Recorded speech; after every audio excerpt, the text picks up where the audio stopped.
하나님의 뜻에 이끌리는 삶이라는 제목의 말씀을 증거합니다. 어떤 사람을 우리 집에 데려다가 일을 시킬 때 우리 부엌에 수도가 고장났으니 수도를 고치라고 주인이 일러줄 때 거기 일하러 온 사람이 주인의 뜻을 따라서 일을 해야 그게 일을 잘하는 거죠. 그런데 어떤 사람은 와서 수도를 고치랬더니 하수도를 고치고 있어요. 그렇다면 이것은 분명히 일을 하고도 욕먹을 일이죠. 주인의 뜻을 따라가야 된다는 거죠. 자, 예수님이 이 세상에 오셨을 때 이런 말씀을 하세요. 내가 이 땅에 온 것은 내 뜻을 행하려 함이 아니라 아버지의 뜻을 행하러 왔다. 그러니까 예수님은 하나님의 뜻을 이루기 위해 이 땅에 오셨어요. 우리 하나님의 바울을 택할 때 저는 나의 이방인을 위해서 택한 것이다. 이방인에게 복음을 전하기 위해서 하나님이 택했다. 이게 하나님의 뜻이에요. 바울은 그 하나님의 뜻을 위해서 나갔을 때 하나님이 기적을 행하시고 저가 가는 곳마다 복음을 전할 때 귀신이 떠나가고 병든 자가 낫는 이런 놀라운 일이 일어나죠. 그런데 그 일을 행할 때 쉽게 오는 게 아니에요. 하나님의 뜻을 이루는데 많은 어려움이 있어요. 세상에 어둠의 영이 지배하고 있기 때문에 빛으로 오신 예수 그리스도가 이 세상에서 환영받은 것만 아니에요. 첫 번째 설교를 하시잖아요. 내가 이 땅에 온 것은 하나님의 나라를 이 땅에 세우러 왔다. 신년의 복음을 전하니까 기득권을 가지고 있던 유대인들이 예수님을 낭떠러지에 떨어뜨려 죽이려고 그러잖아요. 예수님이 첫 설교를 하자마자 예수님을 죽이겠다는 거예요. 이것이 뭐냐면 하나님의 뜻과 세상의 뜻이 반대로 가고 있다는 거예요. 신앙생활 한다고 하는 것은 이 땅에 가서 내가 무엇을 따라가야 되느냐 하면 내 뜻이 아닌 하나님 아버지의 뜻을 따라가야 된다는 거죠. 예. 그러니까 하나님께서 모세를 부르실 때 모세야 너 저 애굽으로 가서 내 백성을 이끌고 나와라. 저들은 하나님인 나를 섬길 자들이다. 모세가 처음엔 펄펄 뛰잖아요. 내가 누군 줄 알고 거기를 갑니까? 내가 바로 왕의 딸 공주의 아들이 되는 것도 거절하고 나왔고 애굽의 군사를 죽인 것이 들통이라서 나를 바로 왕이 죽이려고 해서 도망 나왔는데 내가 그곳에 가면 저들이 그냥 놔두겠어요? 안 되죠. 근데 하나님이 뭐라는 거 아니? 걱정하지 말고 가라. 내가 너와 함께 할 테니까 가라. 모세가 망설이고 못 가요.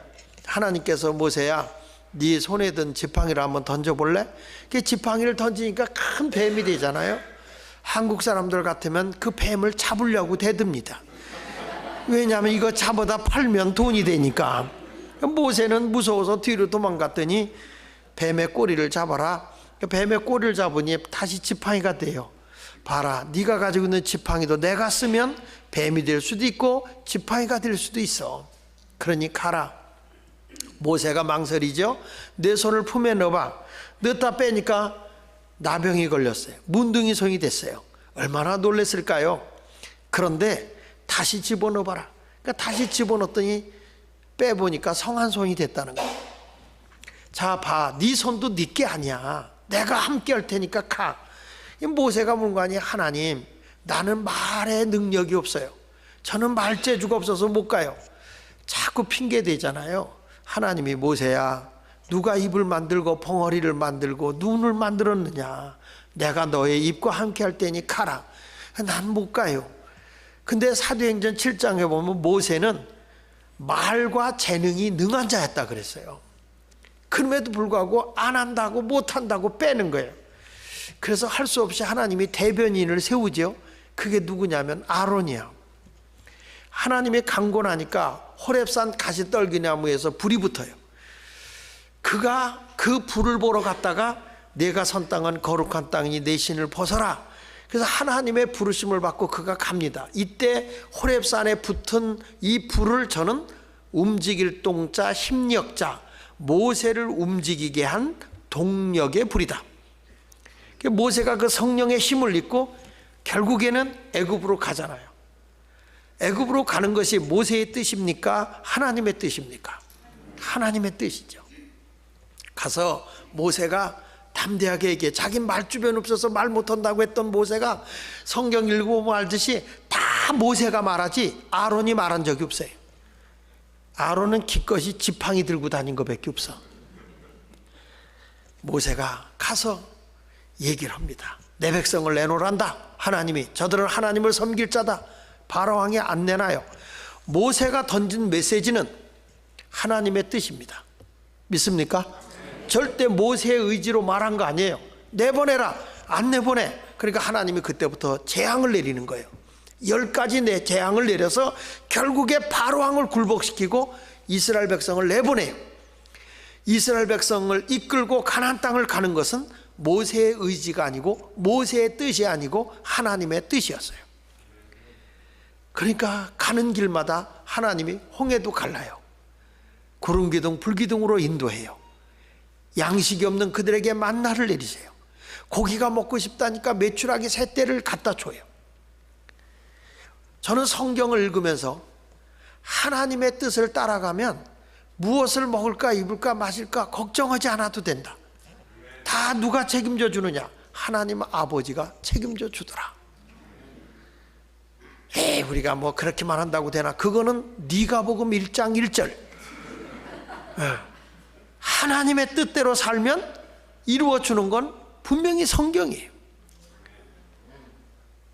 바울이라는 사람이 이방인을 위해서 복음을 전할 때 안진병이도 일어나죠. 수많은 기적이 일어나요. 손수건을 갖다 얹어도 병든 자가 나요.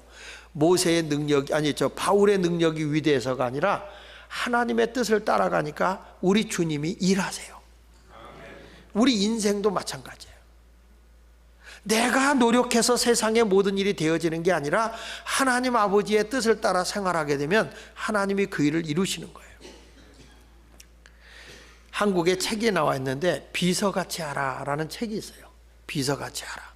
그 비서같이 하라는 책에 보면 삼성의 지회사, 계열회사의 사장이 다 누구냐면 이건희 회장의 비서 출신들이에요. 비서 출신들이 다 회장을 해요. 그건 무슨 뜻이죠? 회장의 뜻을 안다는 거예요. 회장이 어떤 뜻을 가지고 회사를 운영한다는 걸 알고 있기 때문에, 그리고 중요 요직에서 결정하는 사람들은 전부가 다 비서실 출신이요. 그만큼 회장의 뜻과 가까이 아는 사람들을 회사를 계열 회사를 차려서 한 뜻을 몰고 가는 거라는 거죠. 하나님의 뜻을 따라간다는 건 그와 똑같다는 거예요. 그래서 오늘 여러분의 인생이 고달프지 않고 하나님의 인도하심 속에 살아가려고 할 것 같으면 하나님의 뜻에 이끌리는 삶을 살았으면 좋겠다.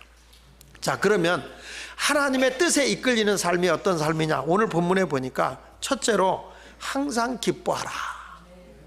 자, 이 성경 구절 외우기 어렵잖아요.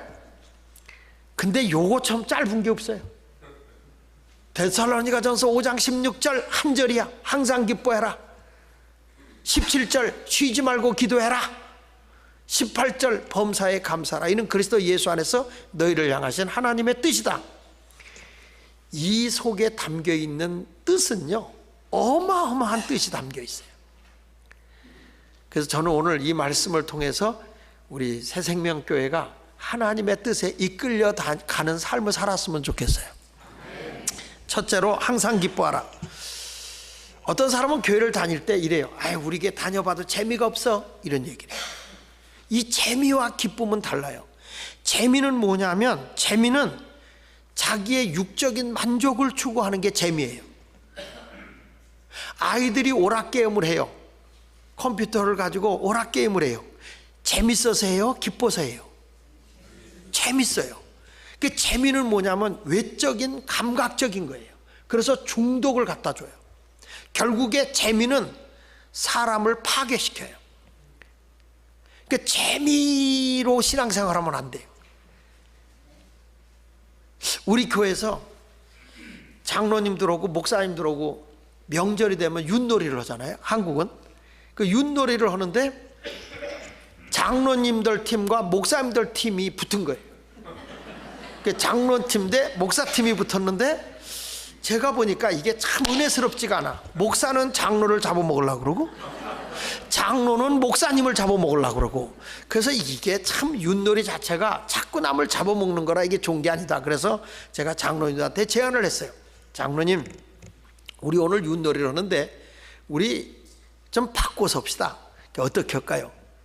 나중된 자가 먼저 되게 합시다. 이게 성경적입니다. 그러니까 꼴찌가 1등 되게 합시다. 그렇게 윷놀이를 합시다. 그랬더니 장로님들이 생각해 보니까 재밌을 것 같거든. 아, 그렇게 해봅시다. 그랬더니요, 엄청 은혜스러워.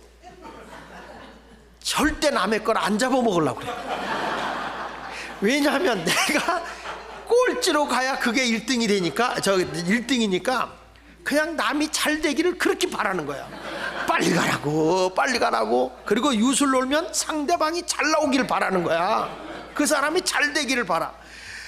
아, 그래가지고 막 안 잡아먹으려고 그러고 상대방이 잘 되기를 바라는데, 이제 내가 윷을 놀았을 때 모나 윷이 나오잖아. 큰 게 나오면 겸손해지는 거야. 아, 왜 또 뭐가 윷이 나오냐 이러고, 이 토나 개가 나와야 되는데 아, 왜 이게 나와? 그런데 상대방은 또 기뻐하는 거야. 뭐다, 윷이다. 이 사람이 잘 될 때 좋아하더라고. 내가 잘 되니까 되게 겸손해. 아, 왜 뭐가 나오는 거야? 그런데 이쪽은 뭐가 나왔다고 축하해 주는 거예요. 성경적으로 하니까 남이 잘 되기를 바라고 안 잡아먹으려고 그러고, 그가 잘 될 때 축하해 주고, 나는 내가 잘 될 때 겸손해지고. 얼마나 은혜스러워. 에? 여러분, 이 윷놀이가 재밌을 것 같아? 재미없을 것 같아요? 안 해보셨죠? 한번 해보세요. 엄청 재미가 없어. 이게 진짜 재미가 없는 거예요. 이게 개가 나와서 저걸 잡아야 된다, 이게 긴장감을 가지고 개를 놓으려고 잡으려고 다 그거 개가 나왔을 때 개다 그렇게 소리 지를 정도로 아마 윷놀이 할 때만큼 부르짖어 기도하면 응답 못 받을 사람이 없을 거야. 그렇게 하는 건데, 이게 안 잡아먹으려고 하니까 대충대충 놀려고 하니까 신경을 안 쓰잖아요. 재미가 없는 거야. 몇 번 놀더니 장로님들이 아, 목사님 이거 재미없어 못 놀겠어요. 다시 놓겠어요. 옛날로 가겠어요. 그래서 옛날로 돌아갔어요. 그래서 그때 제가 깨달은 게 있어. 아, 이게 재미와 기쁨은 다른 거구나. 그러니까 제가 한 거는 은혜스럽기는 해. 은혜스럽긴 한데 재미는 없어요.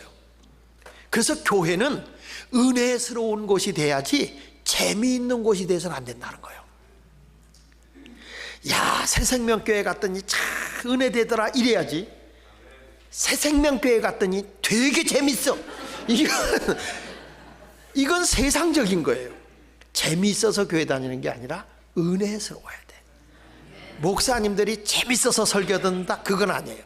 설교는 은혜스러워야지 재미가 있어서는 안 돼요. 우리 교회 코미디언 출신인 김정식이라는 분이 내가 전도사로 있을 때 데리고 있었어요. 이제 목사 돼서 나갔는데, 이분이 코미디언 바쁠때기라고 코미디언하다 막 거기 붕어 흉내 내던 그런 친구예요. 아주 그 코미디언이야. 근데 이 친구를요, 제가 부흥회를 하다가 오라고 그래서 이제 간증 집회를 시켜요. 이 코미디언 출신이니까 잘 웃길 것 같죠? 나보다 못 웃겨. 왜냐하면 이 사람의 언어와 이 코미디는 웃으려고 오는 사람들이에요. 그래서 조금만 이상한 행동해도 까르르 웃어줘요. 근데 교회는 웃으려고 오는 게 아니야. 하나님의 은혜를 받으려고 오죠. 맞습니까? 그러니까 이 사람이 또 웃기는 것도 유치하게 웃기지. 그러니까 사람들이 교회 오는 사람이 저 뭐야 저거 이런단 말이야. 그러니까 못 웃겨. 저는 천국 언어로 웃겨. 그러니까 그 친구가 하는 말이 있어요. 목사님이 저보다 나아요, 교회에서는. 근데 나는 세상에 가서는 그렇게 웃기라면 못 웃겨. 근데 저는 여러분에게 말씀하는 거는 재미로 신앙생활하면 안 된다. 기쁨으로 해야 된다. 그래서 로마서 12장 2절에 하나님의 선하시고 기뻐하시고 온전한 뜻이 무엇인지 분별하도록 하라. 이 땅의 문화는 재미를 주는 문화라고 한다면 하늘의 문화는 기쁨이죠. 근데 여러분이 어느 때 기쁜지 아세요? 내가 사랑을 베풀 때 기뻐요. 내가 남에게 친절을 베풀 때 기뻐요. 내가 은혜를 받을 때 여기서 기쁨이 와요. 환경적으로는 하나도 기쁠 일이 없는데 하나님의 은혜가 오면 내 속에서 막 기쁨이 솟아나요. 내게 샘솟는 기쁨, 내게 샘솟는 기쁨, 내게 샘솟는 기쁨 넘치네. 막 여기서 기쁨이 나와요. 아이들도 엄마가 아기를 낳고 그렇게 힘들어서 그 고통을 느끼고 딱 아이를 낳지만 그 아이를 낳고 나서는 그 낳을 때까지는 그래요. 내가 다시는 당신 같은 사람하고 잠자면 인간이 아니라 그래, 여자가. 근데 아이를 딱 낳고 나서는 그 낳은 통증보다 생명을 얻은 기쁨이 더 커. 그래서 두 번째도 낳는 거고 세 번째도 낳는 거예요. 남자들은 몰라. 야, 여자들은 보통 강한 게 아닌 거예요. 남자들 보고 아마 애 낳으라 그러면 죽는다고 소리 지를 거예요. 조금만 아파도 하는 게 엄살을 많이 떨잖아요. 어? 여러분, 선한 일, 바른 목적을 가지고 살게 되면 기쁨이 내 속에 온다. 그 성경은 이렇게 말합니다. 마태복음 6장 31절 이하에 보면 그러므로 염려하여 이르기를 무엇을 먹을까, 무엇을 마실까, 무엇을 입을까 하지 말라. 이는 다 이방인들이 구하는 거다. 이방인들은 오직 세상을 위해 살아갈 때 오늘 뭘 먹고 살지, 뭘 입을까, 그 뭘 먹을까, 뭘 입을까, 뭘 마실까. 세상 사람들은 전부 다 의식주에다 신경 쓰고 산다. 우리는 거기다 신경 쓰고 사는 사람이 아니라 오직 하나님의 나라, 이런 건 이방인들이 구하는 건데 성경은 이렇게 말해요. 너희는 먼저 그의 나라와 그의 의를 구하라. 하나님의 나라와 하나님의 뜻을 구하라는 거예요. 그리하면 무엇이 있어야 할 줄을 아시는 하나님께서 다 이루어 주신다는 거예요. 할렐루야.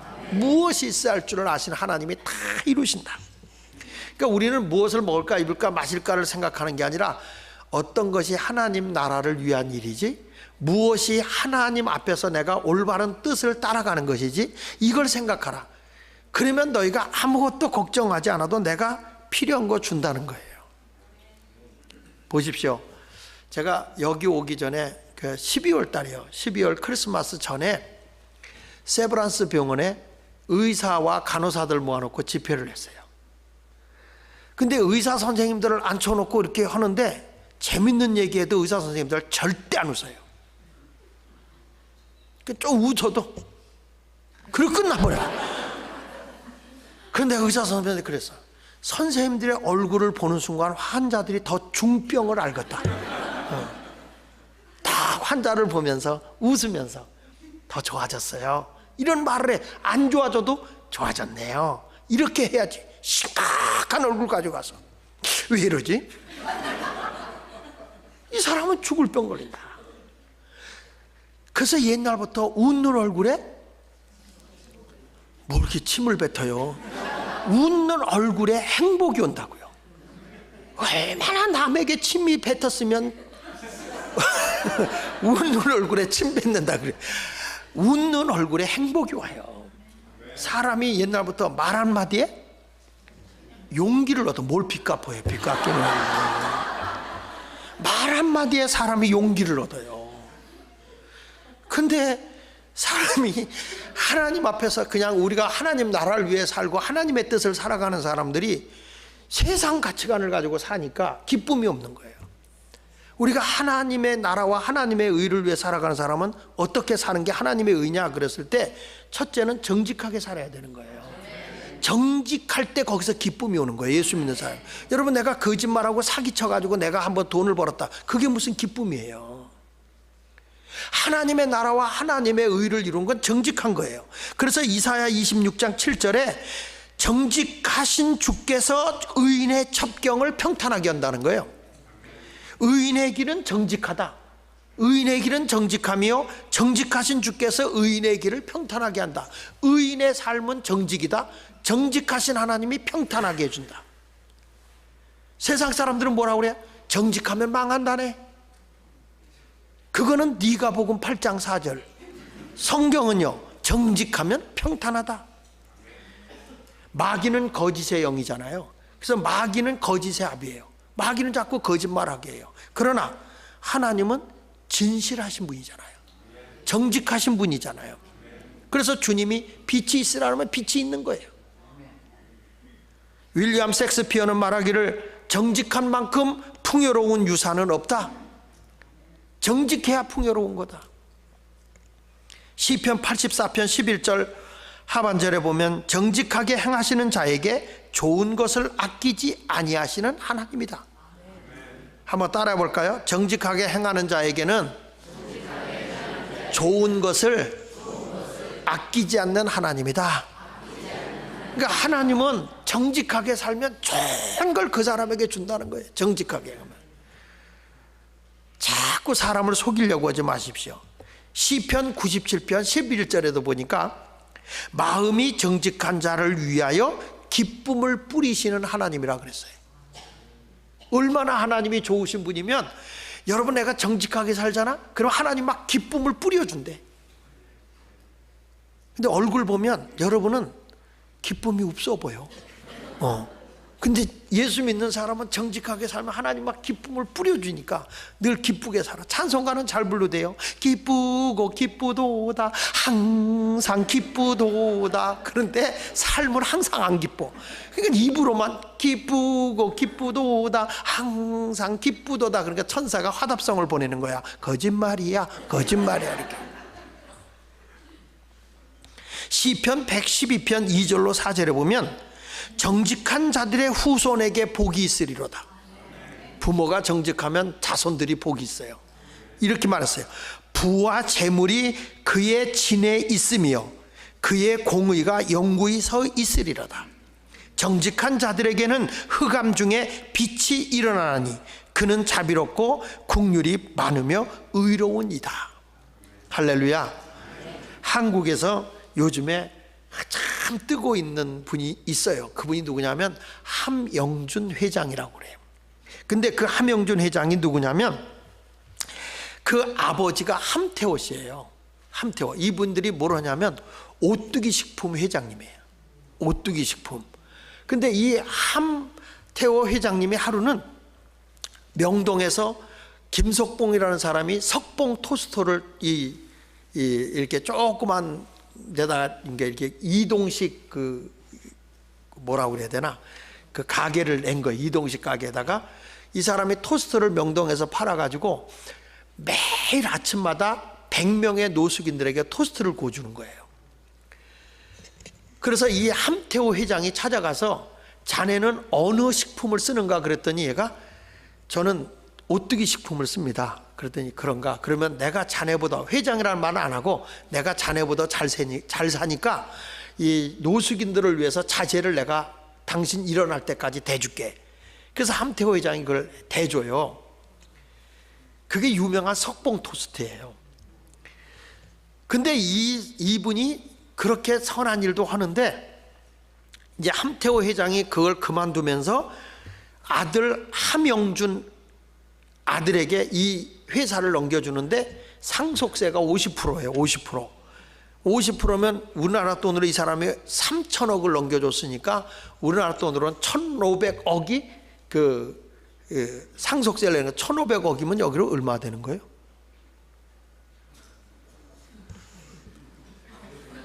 그냥 많이 돼. 그러니까 1억 5천 불 정도 되는 것 같아. 1억 5천 불 정도? 1,500억이니까. 예, 그렇다고 생각하세요. 그렇게 심각하게 뭐 내 것도 아닌데 그렇게 생각하세요. 뭐 어느 목사님이 설교하다가 실수해요. 이천성 목사님 그전에 실수하다가 설교하다가 여러분 이삭이 아브라함을 낳았다고. 여러분 아브라함이 이삭을 낳지 이삭이 아브라함을 낳아? 그때 옆에 있던 친구가 그러더란 거예요. 자기 친구한테 야 아브라함 이삭 낳지 이삭이 아브라함 낳냐? 그랬더니 이 친구가 그랬다네. 야 너하고 상관없는데 누가 누굴 낳으면 어떠냐? 그냥 믿어둬 그랬대. 그랬더니 얘는 마지못해서 거기 집회 참여했던 애야. 설교하다 지루하면 야 아브라함 이삭 낳은 거지 이삭이 아브라함 낳냐? 그러면 이 친구는 아 임마 너하고 상관없는데 그냥 믿어둬. 누가 누굴 낳으면 어때? 근데 그 말 한마디가 얼마나 귀하냐면 누가 누굴 낳으면 어떠냐 그런 거 갖고 상처받지 말고 그냥 실수했구나 그리고 받아들여 헌 사람은 목사가 됐어. 그분이 누구냐면 안산 빛납교회 유재명 목사야. 굉장히 큰 교회 목사가 돼서. 그런데 야, 이삭이 아브라함 낳냐? 이삭이 아브라함 낳냐? 이놈은 예수도 안 믿는데야. 그러니까 사람이 잘못된 걸 보고 계속 이렇게 갈고내는 사람은 아무 상관도 없어. 자기 오고 실수할 수도 있잖아요. 어느 목사님이 설교하다가 예수님을 보려고 니고데모가 뽕나무에 올라갔다는 거야. 니고데모에 뽕나무가 올라갔다 그러니까 한 번도 아니고 계속 니고데모가 뽕나무에 올라갔다 그러니까 사모님이 밑에서 보니까 목사님이 자꾸 실수하거든. 일어나가지고 삭개하고 뒤에서 얘기야. 목사님이 뒤늦게 그걸 깨달은 거야. 그러니 계속 니고데모 했으니 갑자기 삭개오로 바꿀 수가 없는 거야. 그래가지고 목사님이 여러분 한참 니고데모가 뽕나무에 올라가서 예수님을 보고 있는데 뒤늦게 삭개오가 헐레벌떡 달려왔어요. 뒤늦게 달려오더니 삭개오가 니고데모를 보고 니고데모야 거기 네 자리 아니야 내 자리야. 그래가지고 니고데모를 내려놓고 삭개오가 올라갔습니다. 그래서 삭개오가 올라갔다. 하여튼 그런 분도 계세요. 사람이 조금 실수해도 좀 봐주세요. 사람이 나하고 상관없는 거 가지고 괜히 그거 갈고 넘어지지 말고. 아니 콩지고 팥지고 콩지고가 흥부와 놀부하고 무슨 상관 있어. 그런데 이것도 바뀌는 사람이 있어. 그래도 그냥 상관없어. 그냥 넘어가길 바랍니다. 근데 이 함영준 회장이 정직하게 1,500억이라는 세금을 내요. 유일하게. 이게 소문이 난 거예요. 그리고 이 회사의 이익금을 가지고 1992년부터 선천성 심장병 어린이들의 4,300명의 수술비를 대줘요. 그러니까 이 기업이 이익을 남긴 걸 가지고 어려운 사람을 도운 거예요. 그리고 여기는 비정규직이었고 전부 다 정규직으로 1,800명이라는 그 회사원을 정규직으로 다 썼어요. 유일하게. 그리고 이 사람이 2008년도부터 진라면 있잖아요. 진라면, 진짬뽕. 이 라면 값을 올리지를 않아요. 왜냐? 이 정도면 우리도 남기고 저들에게도 유익이 된다고 안 올려. 그래서 지금은요, 한국에서요, 농심보다는 진라면이야. 오뚜기 식품. 왜냐하면 이미지가 좋아지고. 이게 오래전에 있었던 일인데 이게 지금 막 부각되는 거야. 그래서 얼마 전에 청와대에서 기업인들 14대 그룹 기업인을 초대할 때 이 함영준 씨가 불려 들어가요. 왜냐? 정직한 기업이라고. 이 정직하면 사람이 높임을 받는 거예요. 내가 손해보는 것 같아도 정직하면. 그래서 난 부흥회 다니는 데마다 진짬뽕 먹어라, 진라면 먹어라 그래. 나는 그분이 누군지도 몰라. 함영준이가 누군지 몰라. 근데 정직한 기업이니까. 그러니까 여기 거 먹자. 여러분도 여기서 드시면 진라면 드시고 진짬뽕 드세요. 그러니까 이게 뭐냐? 하나님의 나라를 위해서 사는 사람은 이게 의로운 거야. 정직하게 사는 거잖아요. 조금 내가 좀 손해보더라도 정직하게 살면 돼. 나는 목회를 하면서 느끼지만 야, 한국의 목사들은 왜 거짓말도 잘해? 내가 부목사들 데리고 있어 보니까 진짜 엄청 거짓말 잘해. 난 기절하려고 하다 여기 부흥에 있어서 아직 안 했어요. 예. 그리고 우리가 하나님 앞에 의롭게 사는 게 뭐냐? 관대하게 살라고 그랬어요. 관대가 뭐냐 그랬더니 따라합시다. 너그러운 마음. 이게 뭐냐면 가진 것을 나누는 것이 관대함이에요. 가진 것을 나누는 것. 여러분 성경에 보면 나눌 때 기적이 일어나. 성경은 이렇게 말합니다. 받는 자가 복이 있다고 그랬어요? 주는 자가 복이 있다고 그랬어요? 주는 자가 복이 있는 거예요. 여자가 더 관대해요? 남자가 더 관대해요? 여자가 훨씬 관대합니다. 왜냐? 여기 다 호적 받아줬잖아. 그렇죠? 남편한테 호적 받아줘. 내 인생 다 갖다 줬잖아. 그러니 이만큼 관대한 사람들이 어디 있어요? 더군다나 미국에 오니까 성까지 바꿔버려. 그 이 정도 받아줬어요. 그것도 아이들 키우면서 전부 다 젖을 물려주면서 애들한테 다 주는 거야. 그래서 여자들이 오래 산대요.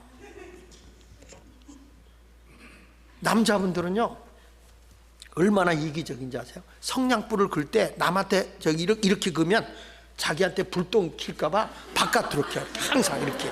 근데 여자들은 남에게 해를 입힐까 봐 안 일으켜. 남자들은 손톱을 볼 때도 이렇게 봐. 자기 찔릴까 봐. 근데 여자들은 이렇게 봐. 그러니까 이게 벌써 달라요. 달라. 그렇다고 내가 남자를 비하하는 건 아니야. 그러니까 여러분 모두도 이렇게 좀 가진 것을 조금이라도 나누려고 노력해 보세요. 이게 복 있는 것인 줄로 믿습니다. 시간이 갔지만 조금 더 얘기하면, 어차피 부흥회니까 조금 더 시간 가는 거예요. 왜냐하면 여러분 기도할 때 그러잖아요. 사람이 떡으로만 사는 게 아니라 하나님 입으로 나오는 말씀으로 산다고 그랬으니까. 육의 밥은 뭐 2시간씩 먹어도 심술 안 부리면서, 설교 시간 조금 길면 뭐 까베이 공장 사장이 됐는지 되게 오늘 목사 설교 더럽게 길다. 더럽지 않거든요. 그러니까 여러분들이 오늘 조금 좀, 한국에 이제 그 인천에 가면 길병원이라고 있어요. 근데 거기 회장이 이길려 여사예요. 지금 이제 관대함에 대한 얘기를 하는 거예요. 이 병원이 생기고 얼마 안 됐어. 1990년도에. 근데 그 병원에 여자 한 분이 아기를 낳으러 들어왔는데, 이분이 굉장히 가난하게 사는 강원도 삼척에서 탄광촌에서 일하는 집인데, 이 사람이 아이를 배서 낳으려고 하다 보니까 아이가 네 쌍둥이를 뵌 거예요. 이게 자연적으로 뵌 게 이게 쉬운 게 아니거든요. 근데 병원마다 애를 살릴 수가 없다는 거야. 넷을 가지고 밀려서 길병원까지 들어왔는데 이제 위기가 온 거예요. 그러니까 양수까지 터진 거야. 어떻게 하면 좋습니까? 돈도 없고 이거 뭐 낼 것도 없고. 그러니까 이길려 여사가 일단 사람부터 살려라. 빨리 수술해라. 그 애들 네 쌍둥이를 딱 수술하고 나니까 애들이 다 네 쌍둥이니까 체중이 미달이지 뭐예요. 그래서 넷을 다 인큐베이터에다 넣어요. 그때는 의료보험도 없을 때야. 엄청난 돈이 나온 거예요. 이 사람 내 돈 낼 수가 없어. 어떻게 하면 좋냐 그랬더니 이길려 여사가 그냥 해준다. 우리 병원 생긴 일에 이렇게 네 쌍둥이 난 것도 영광이다. 그래놓고 사진을 찍어놓고 이렇게 얘기를 해요. 잘 건강하게 키워서 대학에 가거든 이 아이들이 좋은 일 하도록 키워라. 그리고 대학에 가거든 나한테 연락해라. 내가 학비를 도와줄게. 그렇게 하고 이제 내보낸 거예요. 세월이 흘러 20여 년이 됐어. 20년이 된 후에 우연히 책상을 정리하는데 네 쌍둥이 사진이 이길려 이사장님에게 보인 거예요. 얘들이 어떻게 사는가 하고 궁금해서 알아보니까 용인에서 이 가족이 살고 있는데, 용인에서 영세민으로 살고 있는 거야. 찾아가 보니까 네 딸이 일란성인데 똑같아. 큰애가 스리, 둘째가 설이, 셋째가 소리, 넷째가 미리. 황슬, 황설, 황솔, 황밀. 내가 이거 넷을 외운 애라고 얼마나 고생했는지. 근데 이 넷이 딱 가보니까 잘 커가지고 우리가 이렇게 살게 된 것이 그 병원 때문이 아니겠느냐. 자, 우리 모두 넷이 남 살리는 간호사가 되자. 그래가지고 넷이 간호사 시험을 봐가지고 다 합격이 된 거예요. 간호대학에. 그래가지고 스리하고 밀은 수원대학 간호학과, 설과 솔은 강릉 영동대 간호학과에 합격을 했는데 돈이 있어야 대학을 들어가지. 근데 그때 이길려 여사가 나타난 거예요. 이 회장님이. 그걸 보고 돈 학비를 대줬어. 넷이 다 간호과를 졸업하고 이제 국가고시를 시험을 봐야 돼. 시험을 보는데 넷이 다 합격을 한 거예요. 합격을 하니까 간호 이 4명을 인천 길병원에서 썼어요. 난리가 난 거예요. 넷을 썼는데 분명히 응급실에서 봤거든. 그리고 3층에 올라가니까 거기 있는 거예요. 거기서 있다가 엑스레이 찍으러 갔더니 거기 또 있는 거예요. 거기 있다가 또 중환자실로 갔다가 또 정형외과를 뼈 때문에 정형외과 갔더니 거기도 있는 거예요. 가지고 뭐냐면 여기는 홍길동 간호사가 있다고. 분명히 응급실에 있다가 엑스레이과에 있다가 3층에 있다가 또 정형외과 갔다가 막 이렇게 여기가 번쩍 저기 일란성이라 똑같으니까 이게 화제가 돼가지고, 그리고 이분들이 얼마나 자기 은혜를 입은 병원이니까 얼마같이 친절하게 잘하는지 그 병원이 소문이 나가지고 환자들이 다 길병원으로 가네. 그러니까 여러분, 관대함을 베푼 게 나중엔 다 나에게 오는 거예요. 작은 것이라도 나누면서 사는 게 복이요. 이게 관용이요. 이게 관대하게 사는 거예요. 너그러운 마음. 깍쟁이 사춘이 돼서 사는 사람이 있어요. 말하자면 얼마나 깍쟁이. 우리 교회도 깍쟁이 애가 하나 있어. 과자 하나를 내가 달라고 그랬더니 시작! 그래. 목삼 좀 줘봐. 그랬더니 시작! 그렇게 내가 뺏어 먹는 척 했더니 아예 과자를 집어던지고 벌렁 누워서 우네. 내가 꼭 유괴봉 같아. 걔 달래나라고 과자 2봉짜리 사다 줬어요. 사람은 다 자기 걸 가지고 싶어하는 욕망이 있어. 그런데 그리스도인은 뭐냐? 아니는 거예요. 주는 거예요. 그래서 성경은 받는 자보다 주는 자가 복이 있다. 할렐루야. 나누면서 사는 여러분이 되시길 바랍니다. 일평생 살면서 자기만을 위해 살고 화장실만 부흥시키고 육신만 부흥시키고 그거 살 빠겠다고 이것만 하고 다니면 되겠어? 나누면서 사는 게 복이지. 믿습니까? 네. 그 다음에 세 번째, 내가 하나님 앞에서 의롭게 하나님의 나라와 하나님의 의를 위해 사는 게 뭐냐 그랬더니 근면하게 사는 거라고 했어요. 근면. 기독교는 놀고 먹는 종교가 아니에요. 성경에 뭐라고 그래요? 데살로니가 후서 3장 10절에 보니까 일하기 싫거든 먹지도 말라 그러지 않고요, 말게 하라 그랬어. 여긴 조금씩 성경을 고치는 은사가 있어. 어저께도 5달란트, 2달란트인데 3달란트라고 그러질 않나? 근면이라는 게 뭐니까 부지런히 일하는 거죠. 근면이라는 건 이겁니다. 내가 할 수 있는 일보다 100%, 200%를 더하면 그 사람은 성취감을 맛보게 되고 뿐만 아니라 자기 가치가 올라가요.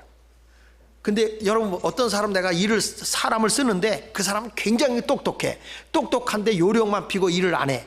이 사람을 쓰겠습니까? 아니면 똑똑한 건 덜하지만 열심히 일을 잘해. 누굴 쓰겠어요?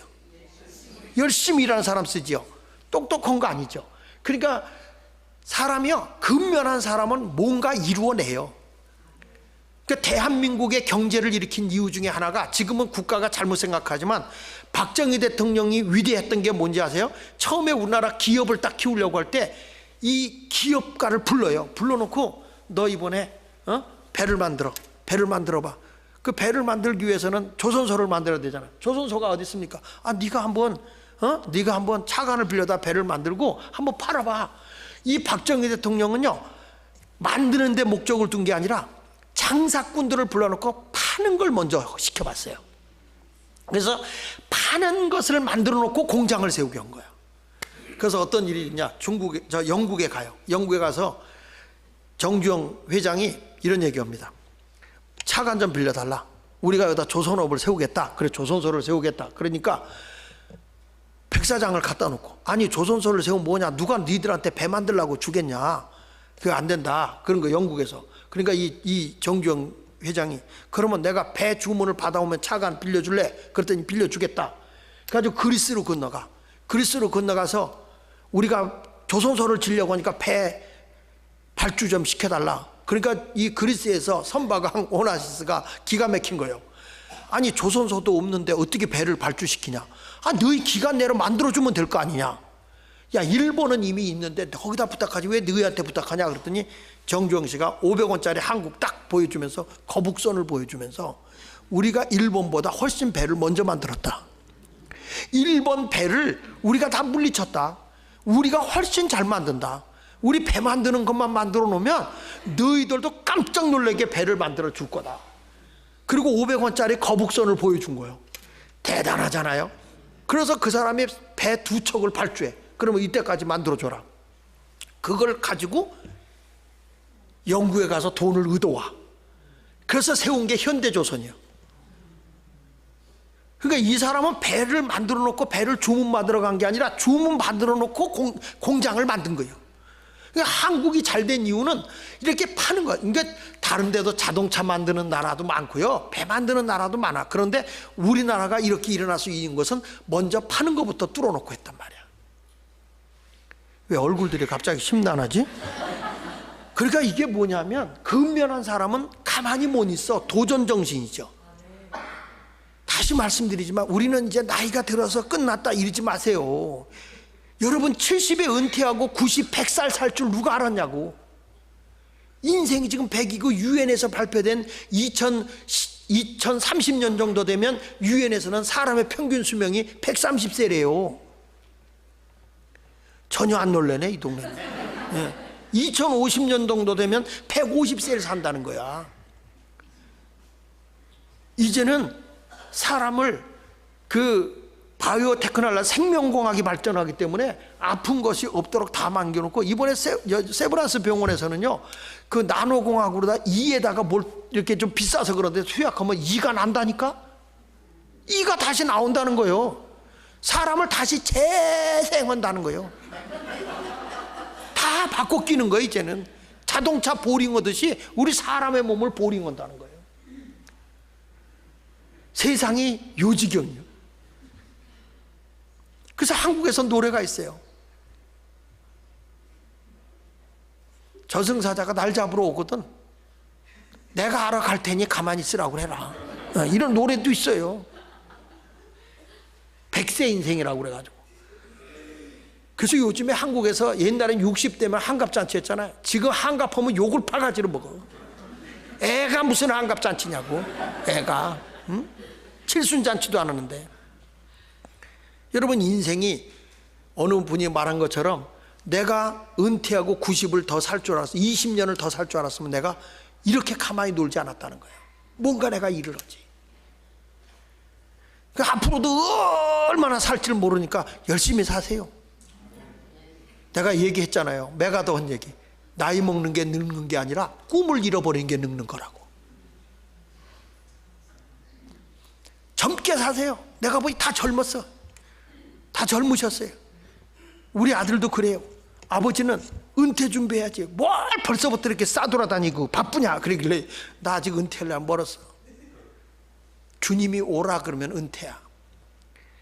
사람이 만든 건 은퇴지만 나 재밌는 말 많이 해. 리타이어다. 타이어를 바꿔 끼는 거란다. 타이어 바꿔 새 일을 찾아가는 거란다. 그래서 우리 교회 장로님들 은퇴하면 내가 새 일 막 맡겨요. 일하라. 열심히 일해요. 죽는 날까지 일해라. 움직여서. 우리 장로님 다리가 아파서 못 움직이는 장로님 뭐 하는지 알아요? 교회 안 나오는 사람들 편지 써보내게. 편지 써서 보내는 거야. 아이고 교회 좀 나와. 왜 이렇게 안 나와? 그러면 편지 써서 보내. 감동받아 또 나오더라고요. 왜 할 일이 없어요? 할 일이 너무 많지. 괜히 얘기했네. 근면하게 삽시다. 예? 그리고 사람이 뭐냐? 겸손하게 사는 거예요. 겸손하게. 하나님 앞에 의롭게 사는 건 뭐냐? 그의 나라와 그의 의를 산다. 겸손하게. 이게 기쁨으로 하는 거예요. 겸손이 뭐예요? 쉽게 설명하면 나보다 남을 높이는 거예요. 남을 갉아내리는 게 아니라 그분 더 훌륭하지, 훌륭히 높이는 거예요. 남을 존중히 여기고 자기를 낮추는 태도가 겸손이라고요. 겸손이라는 건 내가 성공했을 때 나보다 못한 사람의 손발을 잡아주는 게 겸손이거든요. 이 교만해지면요, 고개를 들어요. 꼭 뱀대가리야. 이러고 돌아다녀요. 겸손은 남을 섬겨주는 거예요. 자꾸 남을 칭찬하고 남을 높여주고. 제가 한 가지 얘기를 할게요. 에모리 대학의 교수인 제임스 레인이라는 교수님이 계시죠. 1993년부터 97년까지 한국의 미 대사로 왔던 분이에요. 이분이 하루는 자전거를 타고 대학에 강의하러 가는데 할아버지 한 분이 조그만 벤치에 앉아서 좀 외로워 보이는 거예요. 늘 거기 앉아서 외롭게 계시는 거예요. 할아버지 한 분이. 그래서 자기가 가다가 도너츠 하나 하고 커피를 하나 사다가 드려요. 그리고 강의하고 끝나고 내려가다가 그 할아버지의 말동무가 되어가지고 그 할아버지와 함께 그냥 잔디도 깎고 커피도 마시고 도너츠 마시는 친구가 돼요. 얼마 동안을? 2년 동안을. 2년 동안 다 가깝게 지내. 진실한 친구가 된 거예요.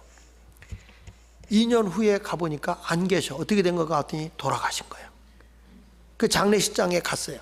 갔더니 누구냐? 그랬더니 내가 제임스 레인이라고 그랬더니 거기 변호사가 당신 앞에 이분이 편지를 하나 써놓은 게 있다.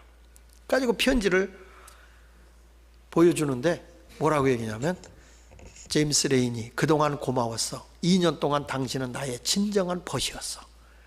나의 진실한 친구가 돼줘서 고마워. 그래 놓고 나서는 내가 가지고 있는 걸 자네한테 줄 테니 유익하게 써줘. 그리고 얼마를 줬냐면 이분이 가지고 있는 돈 25억 불.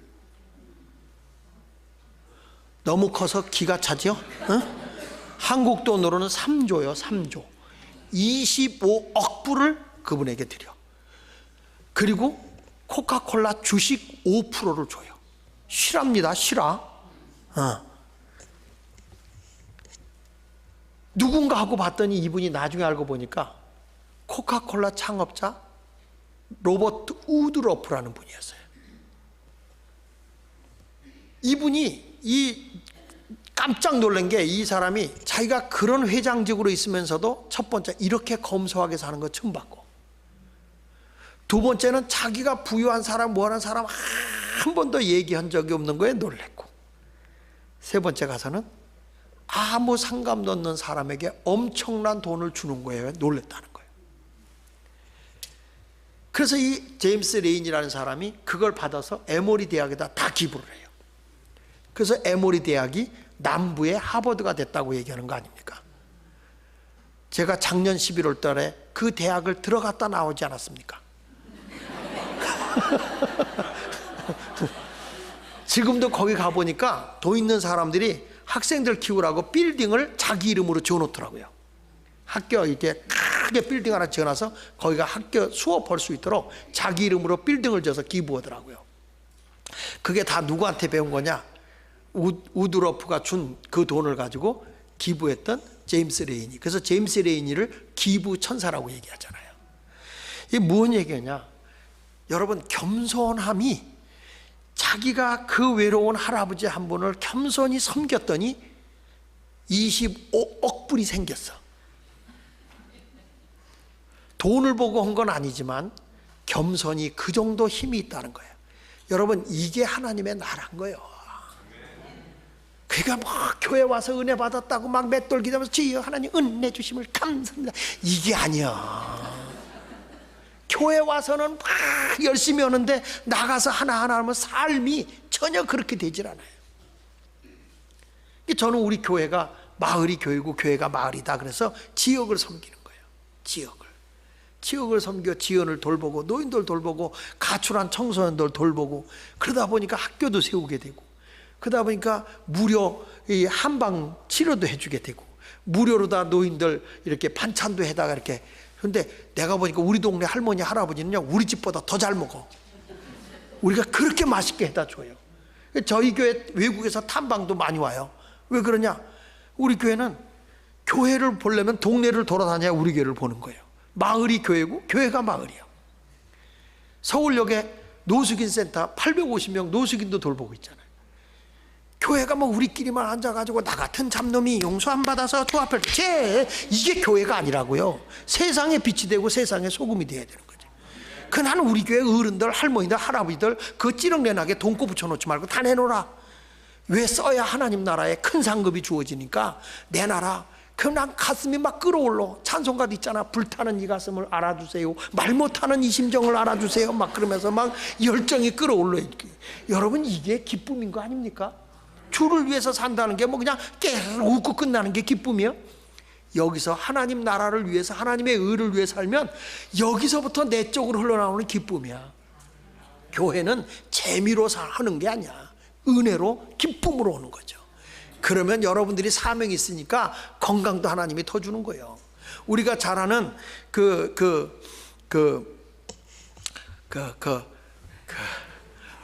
락펠러 있잖아요. 데빌 락펠러가, 그 사람이 56세 때 어마어마한 재벌이 되고 난 뒤에 병이 들어 죽게 되잖아요. 그때 자기 물질을 죽으려고 하니까 이 물질이 아무 소용이 없는 거야. 막상 죽는다고 하니까 이걸 가지고 나누자 그래서 뭘 세웁니까? 제약연구소, 약 개발하는 연구소를 세우고 대학을 세우는데 종합대학 12개를 세워요. 그 대표적인 대학이 어느 대학이죠? 시카고 대학이에요. 시카고 대학. 그리고 그 대학 세운 다음에 이것만 가지고 뭐냐, 이성만 깨우쳐서 되냐? 영이 살아야지. 그래서 교회를 세우는데 4,812개의 교회를 세워. 놀래지도 않아. 거기 보면 리버사이드 처치 같은 이런 교회, 와, 교회 가보면 어마어마하더라고요.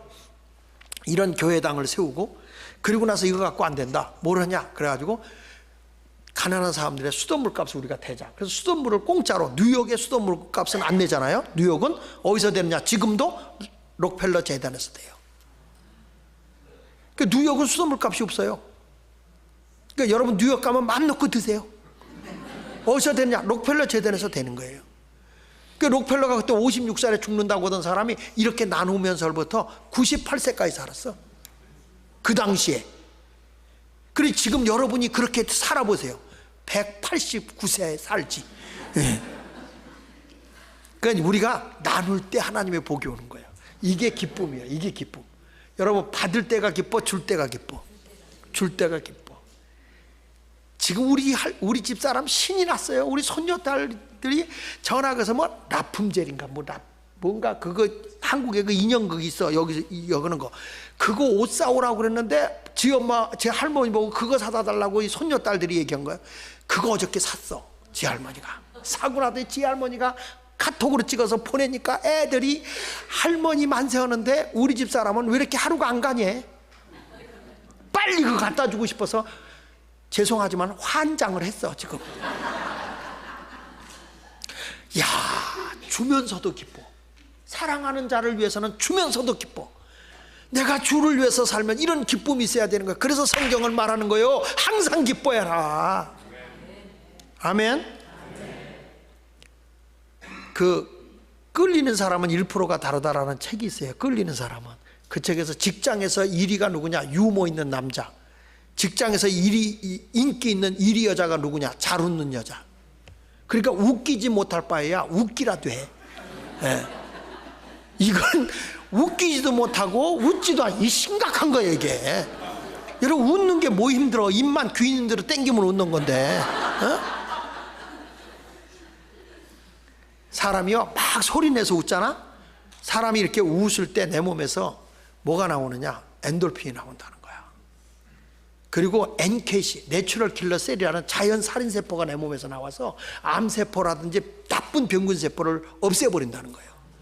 그러니까 여러분 잘 웃으면요 병이 안 생겨. 그러니까 애기들이 잘 웃어, 어른들이 잘 웃어. 애기들이 잘 웃죠. 그러니까 애기들이 더 오래 사는 거예요. 자, 여자들이 잘 웃어, 남자들이 잘 웃어. 그 여자가 더 오래 산다니까요. 웃고 사는 게 제일이야. 여러분 미친 사람이 암 걸린 거 봤어? 어? 절대 미친 사람은 암 안 걸려요. 왜냐? 저 집에 불나도 웃어. 불나네. 스트레스가 없어. 웃고 사는 것만큼 좋은 게 없어요.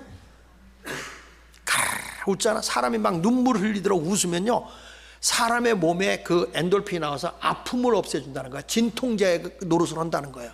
그게 웃는 것만큼 좋은 게 없어. 그래서 요즘에 한국은 할머니 웃음 체조가 생겼어. 웃으면서 체조해.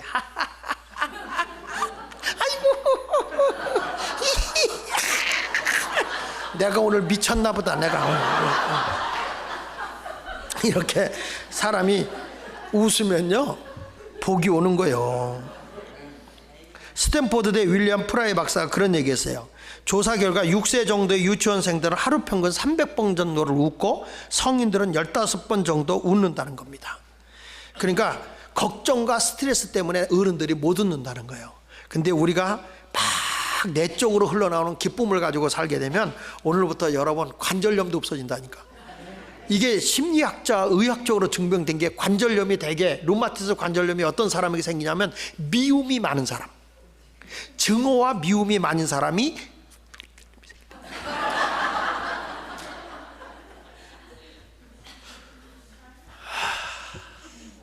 부흥해야 되니까 이제 끝낼게요. 간단하게 할게 이제. 그래서 항상 좋은 일 하면서 기뻐하세요. 항상 기뻐해야 돼. 항상. 아멘. 그 여자분들 주방에서 봉사할 때 기쁨으로 해야지. 사랑하는 사람이 와서 먹는 거니까 기쁨으로 해야 돼. 집에서 밥 먹을 때도 여자들이 밥 해주면서 우리 애들을 위해서 밥해 기쁨으로 해야지. 우리 집사람은요 나한테 아침에 와서 그래요. 아침밥 먹을 거야? 꼭 물어봐요. 그러니 먹는다 그럴 때는 혼날 것 같아서 별 생각이 없어. 그러면 그래서 내가 물어본 거예요 이래요. 그런데 애들이 우리 집에 오잖아 묻지도 않고 밥해. 묻지도 않고 밥 보고 먹으라고 그래. 애들 밥 생각 없다가 그래 조금 먹어야 돼. 사랑하는 사람을 위해서 할 때는 허는 자체가 기쁜 거예요. 근데 나는 벌써 시든 거예요. 그러니까 물어보는 거예요. 밥 먹을 거야 안 먹을 거야? 그거 먹는다고 그랬다나 얼마나 또 욕할 것 같아. 그래서 별 생각 없어. 여러분 이왕이면 기쁘게 사세요. 기쁘게. 두 번째로는 쉬지 말고 기도하래. 쉬지 말고. 그 말 뭐냐? 하나님 앞에 내 모든 것을 아뢰라는 거예요. 성경에 보니까 기도는 계속 살아 역사하거든요. 예수님이 이런 말씀합니다. 뭐라는 거 아니? 너희가 무엇이든지 나에게 이르기를 이 산을 명하여 바다 옮겨져라 해도 내 말하는 것이 이루어질 줄 믿고 마음에 의심하지 않으면 그대로 된다 그랬거든요. 그러면서 따라합시다. 무엇이든지 기도하고 구한 것은 받은 줄로 믿어라. 그리하면 그대로 되리라. 예. 여러분 마가복음 11장 23절에 한 말이에요. 너희가 이 산을 명하여 그랬거든요. 이 산이 뭐냐? 어떤 사람은 그게 병일 수도 있어. 산이. 어떤 사람은 경제적인 문제일 수 있고 어떤 사람은 그게 사람의 문제일 수 있어. 내 힘으로 해결할 수 없는 그 산을 믿음으로 선포해서 내보내라는 거야. 옮겨지게. 내가 짊어지지 말고 이 산을, 이 무거운 짐을 던져버려라. 예수 이름으로 떠나가라. 내 몸에 있는 병은 떠나가라. 이렇게 선포해라. 뭘로? 믿음으로. 그러면 옮겨진다는 거예요. 이 산을 명하여 바다 옮겨져라 해도 내 말하는 것이 이루어질 줄 믿고 마음에 의심하지 않으면 그대로 된다. 오늘부터 여러분 이렇게 믿음으로 기도하셔서 응답 받으시기를 축원합니다. 여기 보십시오. 안진뱅이가 있으니까 이런 얘기예요. 응가금은 내게 없지만 내게 있는 건 내게 주노니 나사렛 예수 일어나 걸어라. 이게 하향식 기도야. 선포 기도. 일어나 걸어라. 그럴 때 역사를 하는 거예요. 상향식 기도는 하나님 이거 해주세요 저거 해주세요. 하나님에게만 해달라 하잖아. 이미 주님이 능력을 줬거든요. 예수 이름으로 선포하면 그대로 돼요. 예수 이름으로 선포하세요. 쉬지 말고 기도하세요. 주님 오늘도 이것이 내 몸에서 떠나갑니다. 예수 이름으로 해결됐습니다. 이렇게 기도하면 응답이 될 줄 믿습니다. 그리고 마지막으로는 범사에 감사하라. 모든 일에 감사하고 살라는 거예요. 이것이 너희를 향하신 하나님의 뜻이라는 겁니다. 사람이요 화가 나면 숨소리가 커지죠. 화가 나면 씩씩거려요. 애들도 그래. 화가 나봐 이러죠. 일본에서 화났을 때 숨을 봉다리에다 이렇게 담았어요. 숨을. 그리고 모기를 딱 집어넣었더니 바로 죽어버리더래. 사람의 화가 났을 때 입에서 나는 숨은 독이라는 거예요. 어르신들 가운데 그런 경험 해봤을 거예요. 아기를 젖 물리고 키울 때 화가 나서 혈기 부리고 젖을 물리면 아기가 100% 설사를 해. 그 이유는 몸에서 독이 나오기 때문에. 그래서 성경은 이렇게 말해요. 분을 내어도 하루해를 넘기지 마라.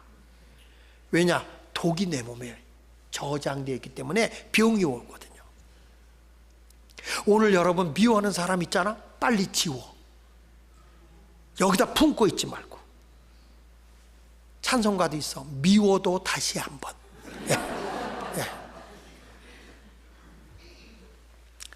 그런데 일본에서 반대로 막 감사하고 기뻐할 때, 막 기쁘면 깔깔 웃을 때 그 숨 있잖아요. 그걸 딱 모아놓고 모기를 집어넣었더니 모기가 안 죽고 날아다니더라는 거예요. 할렐루야, 놀렐루야, 날렐루야 하면서 막 날아다니더라는 거예요. 이게 박술지에 발표가 됩니다. 이걸 보고 일본의 최고의 과자 회사의 사장인 다케다 사장이 야, 그렇다면 우리의 언어에 우리의 삶에 파장이 있구나. 그래서 과자를 만드는 직원들에게 무조건 늘 이럴 때마다 감사합니다, 감사합니다 말을 하루에 3,000번씩만 하라. 가지고 여기다가 녹음기를 놓고 이러면서 감사합니다, 감사합니다 3,000번이 되면 페이먼이 올라가. 월급을 더 주는 거예요. 그래서 그걸 해보니까 3,000번을 감사합니다, 감사합니다, 감사합니다, 감사하고 보니까 40분 걸리더래. 40분.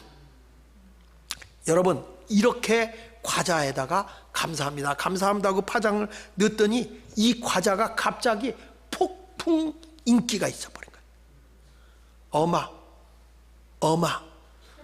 어마어마하게 팔린 거예요. 이 과자 이름이 뭐냐면 다마고보로 과자야. 다마고보로 과자. 몰라요? 다마고보로 과자. 감사합니다만 해도 되는 거예요. 물건을 만들면서 감사합니다 하면 되는 거예요. 여러분들이 만들면서 신경질나 죽겠네, 왜 일이 잘 안 돼? 걱정하지 마, 곧 죽을 거니까. 감사합니다 하고 살아요. 그러니까 우리는 좋은 면을 보고 감사하는 사람이 긍정의 사람이잖아요. 똑같은 걸 보고 와서 적과 꿀이 흐르는 가나안 땅을 보고 와서 10명은 진짜 적과 꿀이 흐르는 가나안 땅이지만은 저들은 너무 군사력이 강해서 우린 그들의 노예다 그리고 부정적으로 보고 오잖아요. 근데 여호수아와 갈렙은 무슨 소리냐? 저들은 우리의 밥이다, 우리의 보호자는 하나님이다, 능히 정복할 수 있다. 똑같은 걸 보고 긍정적으로 보는 사람이 있고 부정적으로 보는 사람이 있어요. 하나님은 누굴 쓰는지 아세요? 긍정의 사람을 썼지 한 번도 부정의 사람을 쓴 적이 없어요. 난 안 돼요, 난 못해요 그러지 말고 해보세요. 할 수 있어요. 여러분, 나이는 숫자에 불과한 거야. 아멘 안 하시네? 다시요. 나이는 뭐에 불과하다? 숫자에 불과한 거예요. 여러분 얼마든지 할 수 있어요. 바울도 육체의 병이 들었을 때 뭐라고 그래요? 주님 앞에 병 낫기를 위해 기도하니까 내가 내게 주는 애가 족하다. 그러니까 바울이 크게 기뻐하면서 내가 약할 때가 강함이라. 하나님의 능력이 더 강하게 오더라. 저는 시골에서 소를 키워봐서 아는데요, 소가 농사질 때 보면 오래된 소는요 느린데 이렇게 짐을 지고 가다가 소가 짐이 이렇게 쏟아질 것 같으면 소가 서요. 안 가. 그 주인이 똑바로 할 때까지 안 가. 근데 젊은 소는 힘은 좋은데 씩씩씩 가다 이게 기울잖아. 그래도 가. 그래 엎어버려. 이 정말 그렇다니까요. 그런데 여러분같이 연세도 드시고 노래하는 분들 있잖아. 벌써 이 경험이 지혜야. 이걸 가지고 노련하게 하나님의 일을 해봐. 그러면 여러분 아무것도 안 하고 죽을 날짜만 기다릴 거예요? 주의를 하세요. 힘들어도 하세요. 인생 서글퍼도 하시는 거예요. 한 가지만 얘기하고 끝낼게요. 어느 코끼리 조련사가 코끼리를 춤을 추게 하는데 어떤 사람이 춤추게 하면 내가 TV를 선물 주겠다 그런 거예요. 아무도 춤을 못 추게 하는 거예요. 그런데 한 사람이 딱 가더니 코끼리 귀에다 뭐라고 했더니 코끼리가 벌떡 일어나더니 머리를 흔들고 두 발을 흔들면서 막 춤을 추더라는 거예요. 그래서 했다가 아니 도대체 뭐라고 그랬길래 코끼리가 저렇게 춤을 추냐 했더니 춤추는 게 아니라고. 그럼 뭐라고 했더니 나하고 같이 미국 이민 가서 교회 개척하자 그랬더니 내가 왜 그 고생하러 가냐고 싫다고 저렇게 머리 흔들고 다리를 흔들고 그냥 씩씩대고 저러고 있다고 그러는 거예요. 그래서 이 조련사가 졌어. 한 번 더 하자. 울리기 하자. 울리기를 하자. 울리면 당신이 이기면 내가 냉장고를 주겠다. 근데 이 울리기를 하는데 이 젊은 사람이 코끼리 귀에다가 뭐라고 소곤소곤 했더니 코끼리가 눈물을 또 흘리더라는 거예요. 그래서 이 조련사가 도대체 뭐라고 그렇게 코끼리가 저렇게 우냐 그랬더니 뭐 별 얘기한 거 없다고 내가 개척하면서 힘든 얘기 했더니 코끼리가 불쌍하다고 저렇게 울더라. 그러나 여러분 그만큼 영적인 세계가 쉬운 것만 아니에요. 목회도 해보지만 다 어려운 거잖아요. 그러나 그 속에 하나님의 영광이 있고 하나님의 은혜가 있는 거예요. 이게 뭐 때문에 하는 거냐? 이게 그리스도의 뜻이니까, 너희를 향하신 하나님의 온전한 뜻이니까 이걸 위해서 늘 기쁘게 사시고 범사에 쉬지 말고 기도하고 늘 범사에 감사하면서 살아가는 여러분 모두가 되시기를 축원합니다. 기도하십시다.